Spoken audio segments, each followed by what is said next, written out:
mula sa lungsod ng Olongapo. Kasama si Tommy Abilin. Ito ang Ronda Balita sa Umaga. Yes, good morning! Magandang umaga po mga kaibigan. Sasama naman sa inyo naman po ang Ronda Balita sa Umaga.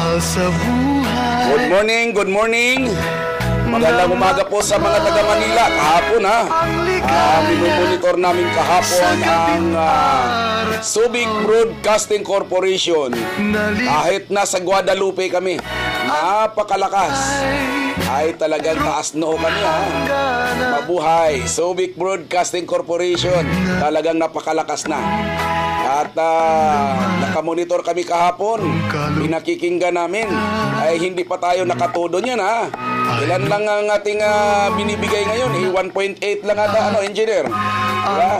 1.8. Kita nyo, tapos pag ay namumonitor na tayo hanggang Metro Manila.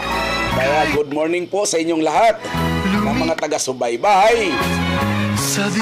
Kasi doon sa Guadalupe kahapon hanggang Makati, ang ganda ng napakaganda naman talaga ng dating ng Subic Broadcasting Corporation. Akala mo nga kung may magpapasok ng commercial, mag-iisip saan kaya banda ang himpilan nito. Yun pala, naririnig nila, Olongapo City. Layo! Good morning mga taga Metro Manila.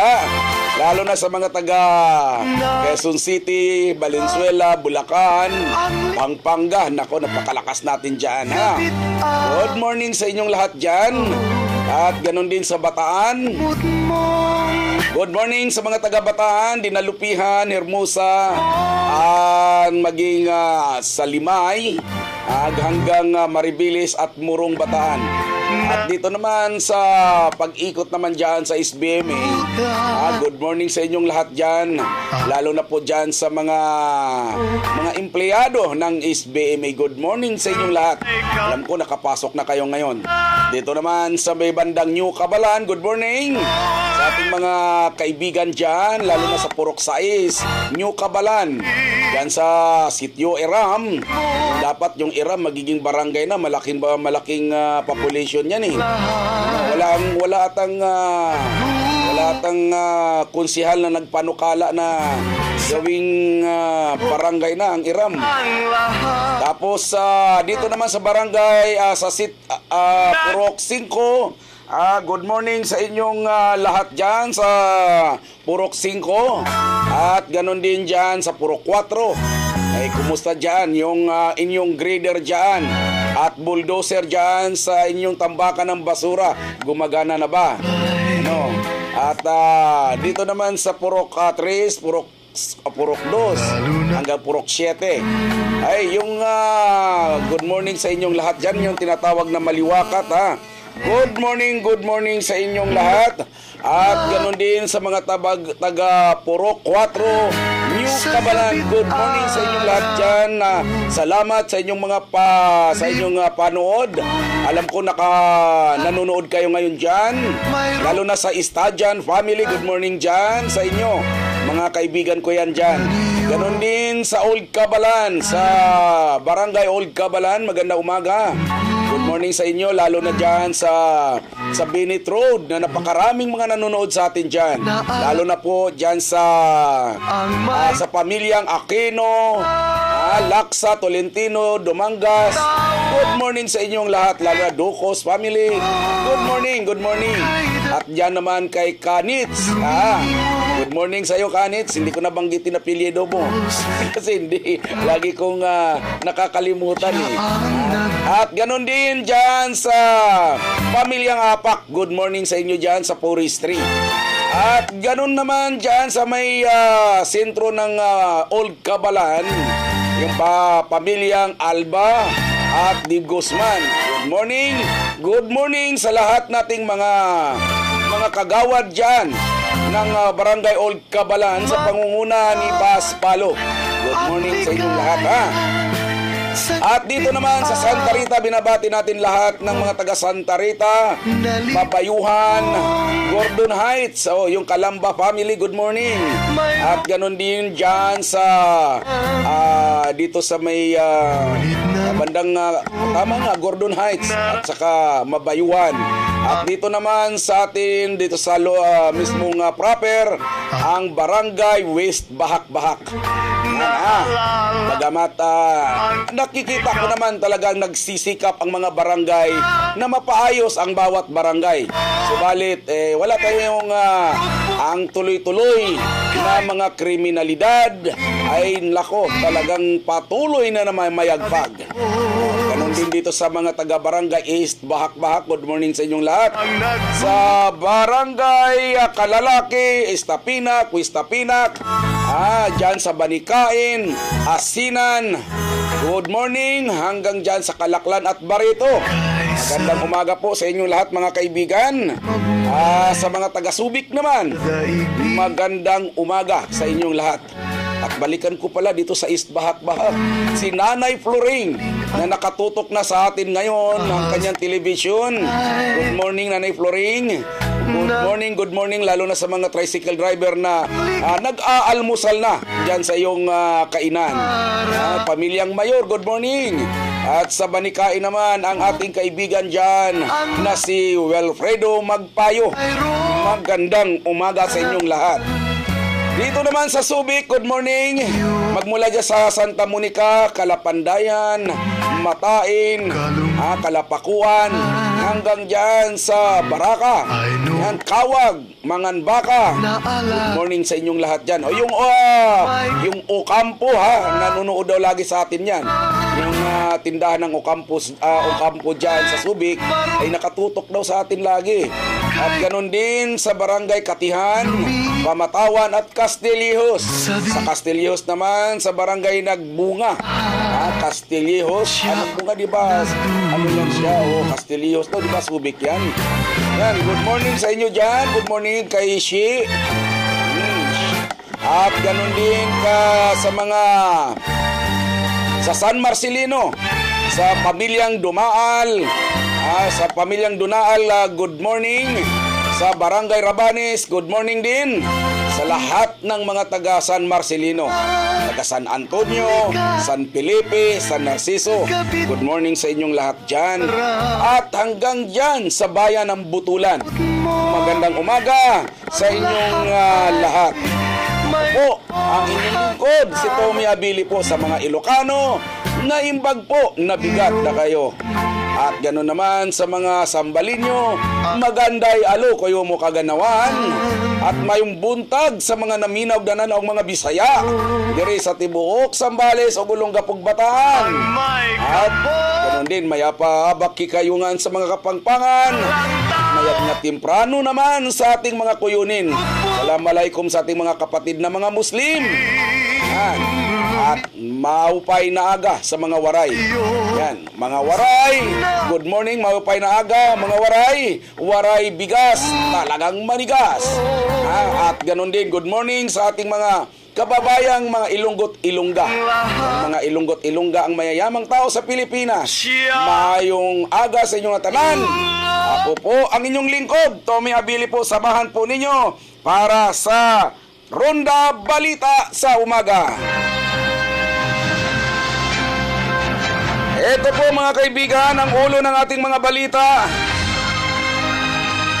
Pagtaas ng pasahe ay kababawiin dahil may pundo naman ang palasyo.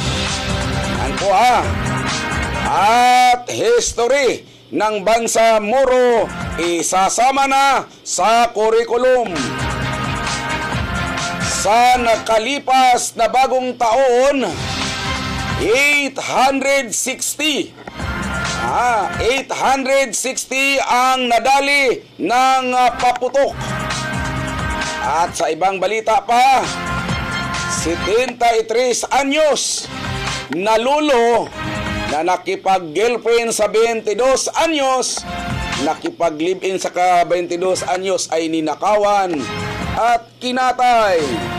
Ayan po mga kaibigan, At dito naman sa ating unang balita, hindi umano maapektuhan ang ikinakasang rehabilitation sa Metro Rail Transit o MRT, maging sa LRT, kahit pa nagpalabas na ng temporary restraining order ang Korte Suprema para ipatigil ang paniningil ng dagdag pasahe sa naturang mga tren.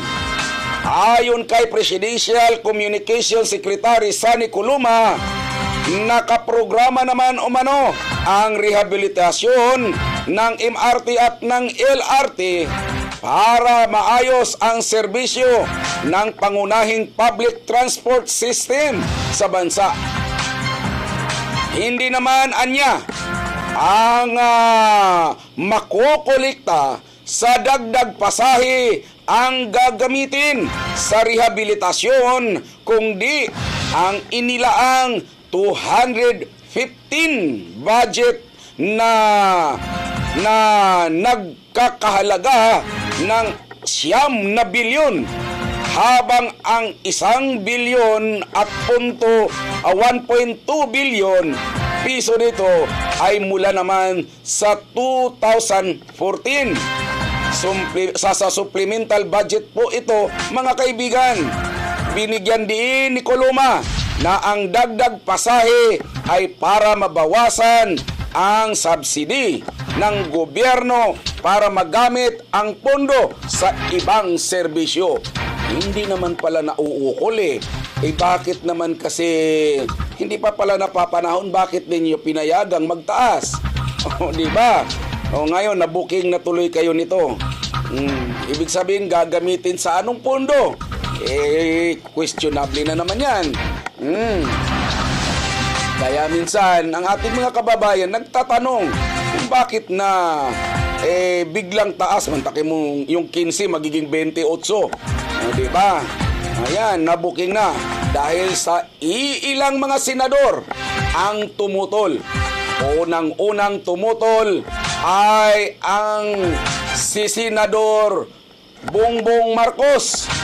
Pumangalawa si Senadora Grace Poe.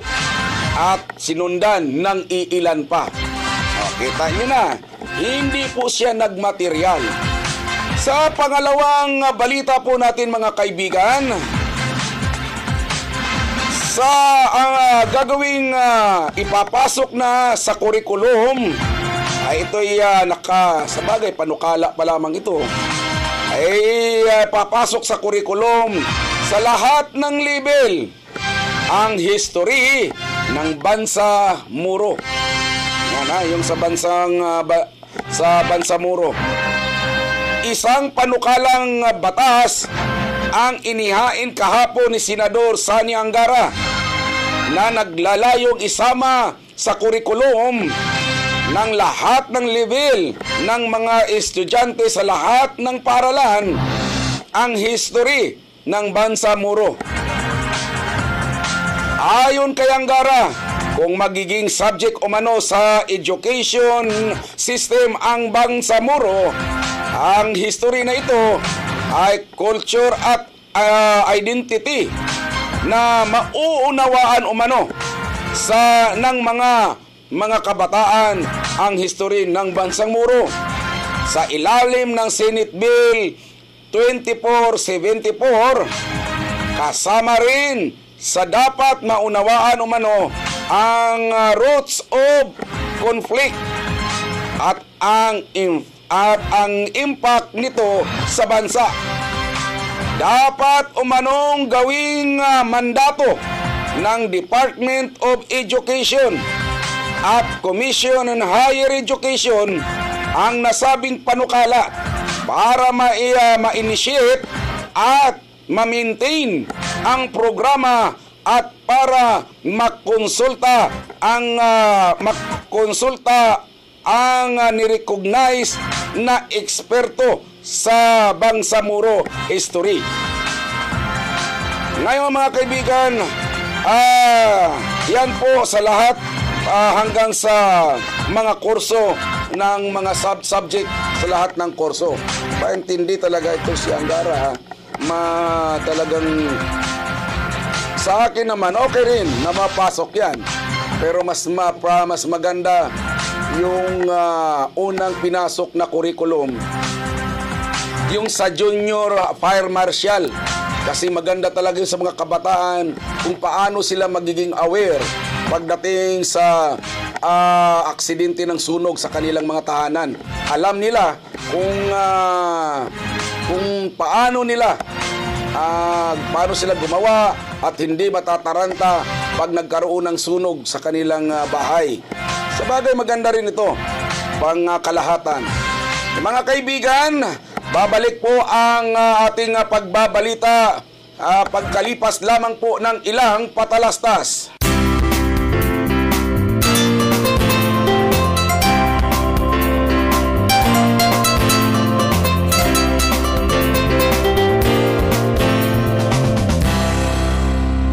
Okay.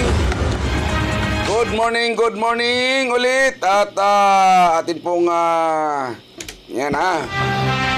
At sa ating susunod na mga balita nitong nakaraang bagong taon, mga kaibigan, mula Disyembre 21 hanggang Enero 15 nitong 2015, ang naitala po na mga nabiktima ng paputok ay 806 na po na mga tao. 860 ang tinamaan ng paputok.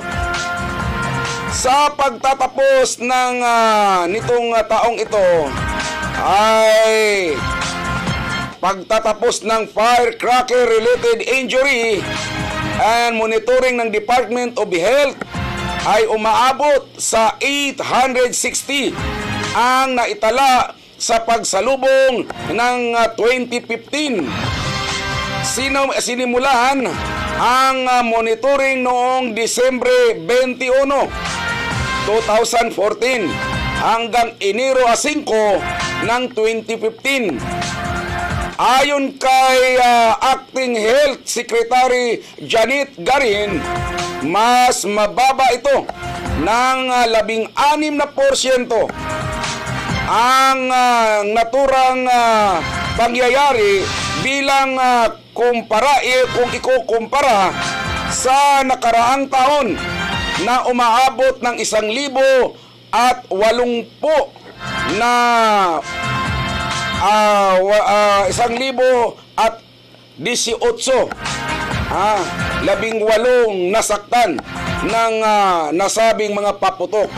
1,018 ito na anya ang naitala nilang pinakamababang firecrackers related injury mula noong 2009. Sa sinabing bilang na 840 ang nasugatan dahil sa paputok.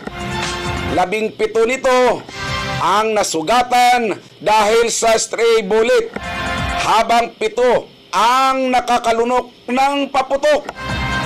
Isa naman ang inuulat na nasawi dahil sa ligaw na bala. Nangunguna pa rin ang lungsod ng Maynila sa maraming naging biktima ng nasabing paputok. 37% katumbas ng 180 na kaso. Umabot naman sa 146 ang bilang ng eye injury na naitala ng Department of Health. Mahigit 50% sa mga ito ay nasa edad na 15 taong pababa. Patuloy naman ang panawagan ng Department of Health para sa total ban sa mga paputok na sa mga susunod pang mga taon. Yan mga kaibigan, medyo maganda ang kanilang plano ha. Yung gano'n na mga paputok talagang dapat na itigil. Samantala mga kaibigan, para makasave. Kung matatandaan ninyo, ay mayroong napaulat nung nakaraan na mga na bata na muntik ng gahasain sa loob ng bilangguan. Ngayon naman ay may panukala na ang mga bilangguan na pangungunahan naman ng NBP, ng National ng New Bilibid Prison, na ipinagbabawal na ang mga bata na pumasok sa mga bilangguan. Pagbabawalan na ng pamunuan ng New Bilibid Prison ang pagdadala o pagsasama ng mga anak sa conjugal visit para maiwasan ang nangyaring insidente nitong na pagpasok ng bagong taon. Ang pagpapatupad ng naturang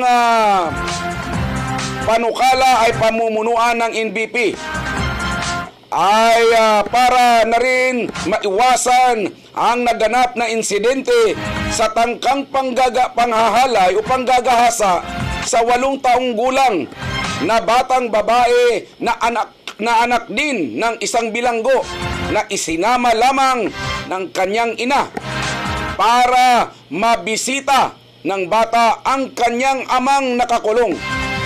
Ayon kay NBP Superintendent Richard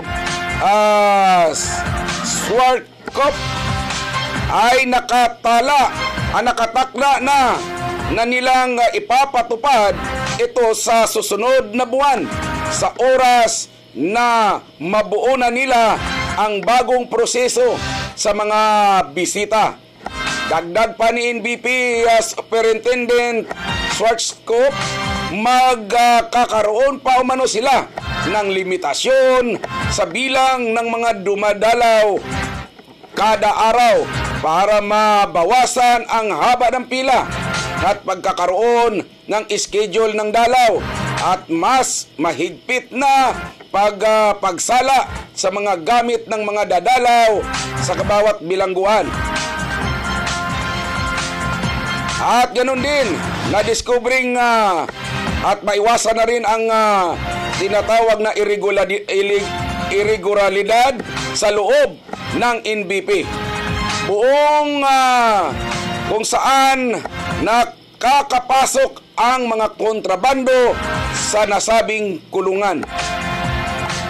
Dagdag pa nito, umaabot sa 3,000 hanggang 4,000 ang bumibisita kada araw sa loob ng kulungan ng NBP.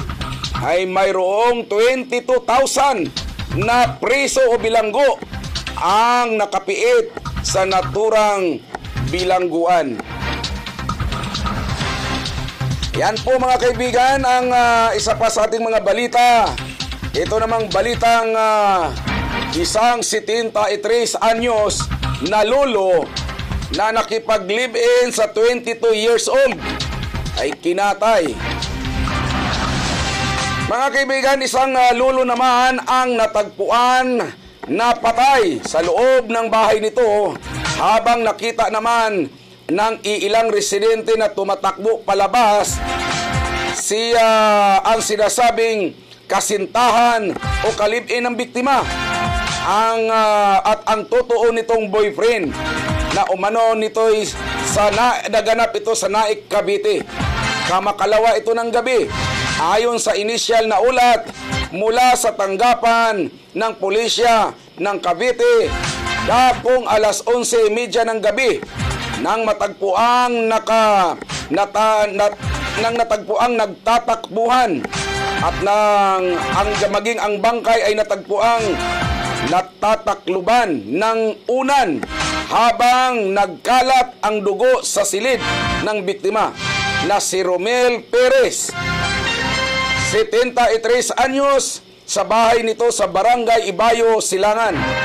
Ayon pa sa dalawang saksi, dakong alas 10:30 ng gabi nang makita umano nila na tumatakbong palabas ng bahay at may backpack na dala ang kinilalang alias Natalie na umano'y nubya ng matanda at ilang minuto lang ay sumunod naman ang sinasabi nitong kapatid nito na lalaki. Sakay naman ng motorsiklo ang dalawa. Dala ng kuryosidad, agad nilang pinuntahan ang bahay ng matanda at tinawag. Subalit nang hindi na ito sumagot, ay pinasok at doon na nila nakita at tumambad sa kanilang paningin ang duguan nitong katawan. At sa pagsiyasat ng pulisya, nawala ang 3 cellphone ng matanda at ang hindi mabatid na perang halaga. Lumabas sa investigasyon na ang tunay na pangalan ni Natalie ay Elaine Alipio, 22 anyos, na tubong Purak, Pampanga, na nakilala sa Jane KTV Bar sa Barangay Sabang noong buwan ng Disyembre. At ang sinasabi nitong kapatid nito ay nakikilala pa lamang si Abdullah Lakungay na lumalabas na siya'y umano ang totoong kasintahan ni Elaine. Patuloy ang follow-up operation ngayon ng pulisya para sa pagkadarakip ng 2 suspect. Sa panghuling balita, mga kaibigan, ang eleksyon sa 2016 ay tapos na umano. Intindi nito. Kung natatapos na, wala na to. Ano pang ating aasahan nito kung tapos na? Mga kaibigan, makaraang paboran ng COMELEC ang muling paggamit ng PCOS machine sa 2016 presidential election. Ibinunyag ng dating komisyoner at IT expert na si Gus Lagman na kayang manipulahin ng kumpanyang nagbibenta sa COMELEC ang Smartmatic ang resulta ng halalan upang paboran ang ilang kandidato. Ibinulgar, mga kaibigan, ibinulgar pa ni Lagman na ilang mga politiko ang nagtatanong na sa kanya tungkol sa alok sa kanila ng ilang election operator na dayain ang electronic result para sa kanilang pabor. Mayroon o manong anya mula sa mayorality candidates na nagsasabing kapalit ng panalo. Ito sa mga mayor ito ha. Ang kapalit o mano ng panalo ay 3 milyon to hanggang 5 milyong piso. Ang hinihingi habang sa kongreso naman ay 20 milyon hanggang 30 milyon ang bayad para ikaw ay mananalo. Samantala, buo pa rin ang tiwala ng Malacanang na magiging malinis at kapani-paniwala ang 2016 presidential election kahit pa ipinagduduldulan o kahit na pinagdududahan ng mga kritiko ang integridad ng mga gagamiting PCOS machine. Sa harap na rin ito ng mga kaliwat kanang batikos sa COMELEC matapos payagan na ang Smartmatic pa rin ang magsusupply ng PCOS machine na gagamitin sa eleksyon. Ayon kay Presidential Communication Secretary Sani Coloma, hahayaan na ang COMELEC ang magpapaliwanag kung bakit ang nabanggit na kumpanya pa rin ang kinuhang mga ngasiwa sa mga electronic machine na gagamitin sa eleksyon. Wala namang anyang seryosong kumwestiyon sa mga nagdaang eleksyon sa naging resulta ng eleksyon gamit ng PCOS machine at wala ring nagpakita ng ebidensya para magpatunay sa kanilang mga aligasyon. Yan ang akala mo. Sani Kaluma, samantalang malinaw yung sa Bataan nga ang laking gulat nila ron. PCOS machine yung ginamit. Kaya nga naghain sila ng protesta. Sa mga balitang probinsya po tayo ngayon mga kaibigan. Isang rider ang namatay naman nang mabangga ang isang kotse ang minamanihon niyang motorsiklo kamakalawa sa barangay Matala, Ibaan sa lalawigan ng Batangas. Ang biktima ay nakilalang si Ricardo Sastado, 32 anyos, na nabanggit na lalawigan kung saan sumuko naman ng pulisya si Nestor Bautista, 59 anyos, driver ng kotseng Toyota na nakabangga sa naturang rider. Batay sa investigasyon, mabilis ang takbo ng kotse kaya aksidenteng nabangga nito ang motorsiklong minamaniho ni Sastado na naging dahilan ng kanyang agarang kamatayan. Samantalang isang kilabot na kawatan naman ay natimbog. Isang turistang kawatan, isang turistang Australian national ang nahuli sa aktong nagnanakaw sa isang butik sa barangay Balabag, Boracay Island sa lalawigan na ito, kamakalawa. Ang suspect ay kinikilalang si Nalin Rachel, 43 anyos, tubong New South Wales, Australia, at bakasyonista sa Boracay Island. Base sa investigasyon, pumasok ang suspect sa butik na pagmamay-ari ni Stephanie Jane Maurice, Prince National, at nagkunwaring customer. Pero nang maalingat ang tindera ay pasariling kinuha nito ang ilang souvenir items sa loob at inilagay sa dala niyang bag. Lingid sa kaalaman ng suspect na may nakakabit na CCTV camera sa loob ng butik at ito ang dahilan kung kaya nadakip siya ng mga otoridad. Kaya ayun foreigner nagnanakaw. Yan. Samantalang isang most wanted naman ang nasa kote. Isang most wanted kriminal ang naaresto ng mga otoridad kamakalawa sa bayan ng San Lorenzo Ruiz sa lalawigan ng Camarines Norte. Kaya kinilala ang suspect na si Hildebrand Neserio, 34 anyos, residente ng Zone 5, Barangay San Rafael, Lagunoy, Camarines Sur. Nabatid na dinakip ng Neserio sa bisa ng warrant of arrest na issue naman ng korte kaugnay sa kaso nitong qualified tip at estapa. Hindi naman nanlaban ang suspect ng dakpin ito ng mga otoridad.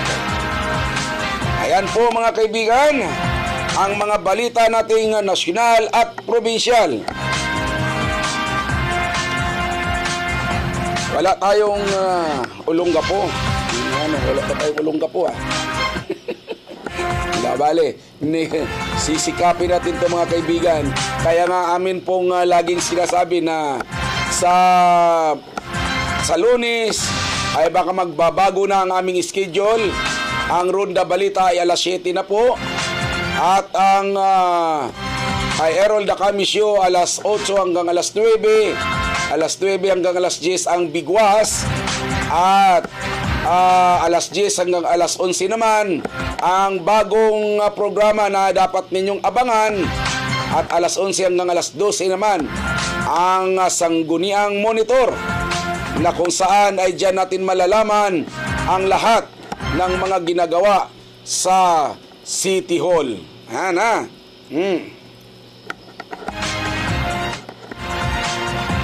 Tayo po'y magbibigay po ng komento at editorial ng sa kasalukuyan, mga kaibigan.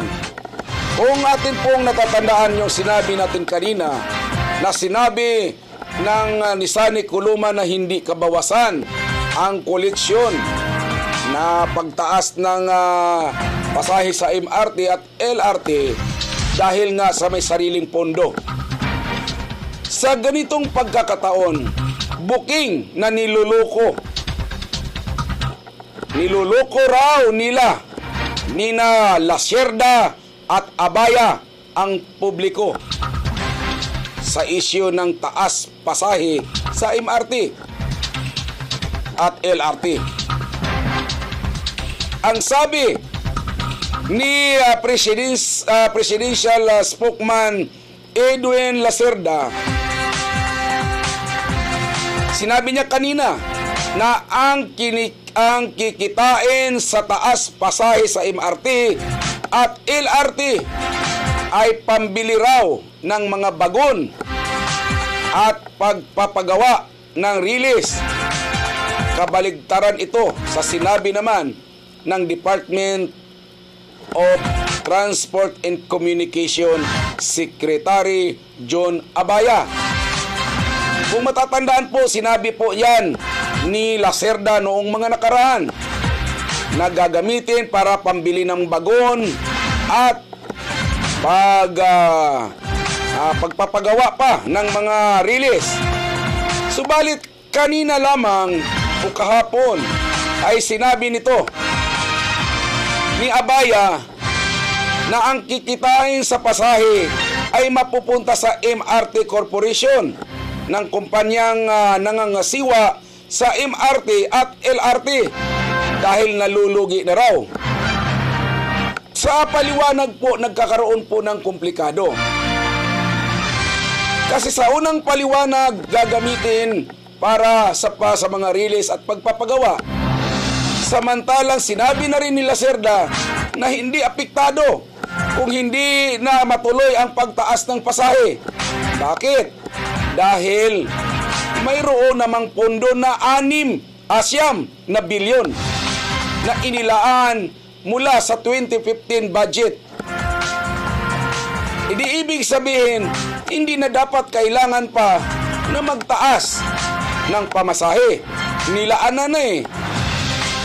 Sa isyong ito, nabuking sina Lacerda at Abaya na niluloko mano nila ang publiko.